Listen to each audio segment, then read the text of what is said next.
అస్సలు మన ఈ బల్కింగ్ సిరీస్‌లో మన 50థ్ డే ఇలాగవుతదని ఎప్పుడూ అనుకోలేదు. Hello guys welcome back to my channel. This 50థ్ day of my bulking series. ఈరోజు పొద్దున్నే లేచి కాలువకైతే వచ్చేసాం. కాలువ అంటే ఏదో అనుకున్నారు, చెరువండి. మా ఊర్లో చెరువుని కాలువ అని అంటారు. చూసారుగా మా ఊరు కాలువని ఎలా దాటుకొని వస్తున్నాడో. ఇంక అలా ఇంట్లో గుడ్లు అయిపోతే గుడ్లు తెచ్చుకోవడానికైతే వెళ్ళాము. ఈ గుడ్లు చూస్తుంటే ఒక 10 కేజీలు ఉట్టుకెళ్ళిపోవాలనిపిస్తుంది గానీ ఒక్క ఈటైతే ఉట్టుకెళ్ళాము.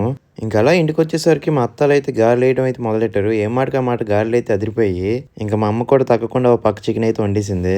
ఇంక ఇవన్నీ చూసి మనమైతే అవుతామా, ఇంక వెంటనే గారెలు, చికెన్ వేసుకొని మనం అయితే తినడం అయితే మొదలెట్టేసాం. ఇంకా అలా మన ఇంటికైతే ఇన్‌ఫ్లుయెన్సర్ అయితే వచ్చారు. ఎవరో కాదు మా అక్కనే అండి. మా అక్కనైతే అడిగితే ఒక 14K ఫాలోవర్స్ ఎలాగక్క వచ్చారంటే కష్టపడితే ఎవరికైనా వస్తారా అని అంటుంది. ఇంకా అలా మన సెకండ్ మీల్ కూడా తినేసి మా అక్కల పాపని తనతో ఆడుకోవడం అయితే మొదలెట్టాను. చూడడానికి ఎంత ఉంటుంది కానీ మామూలుది అయితే కాదు. చూసారు మనల్ని ఎంత మనం వదలట్లేదు. ఇంకా అలా కాసేపు తనతో ఆడుకొని ఇంక పండగలోకి అయితే స్టార్ట్ అయిపోయాం. ఇంకా మనోళ్ళ గురించి తెలిసింది కదా, మనం ఎంత పేరు రెడీ అయిపోయినా వాళ్ళు మాత్రం గంటల గోలు చేస్తూనే ఉంటారు. ఇంకా అందరూ అలా రెడీ అయిపోయాక ఇంకా పండగలోకి అయితే స్టార్ట్ అయిపోయాం. ఇంకా చూసుకోండి మా ఊర్లో శ్రీ గండిమైరమ్మ జాతర ఎలాగవుతుందో.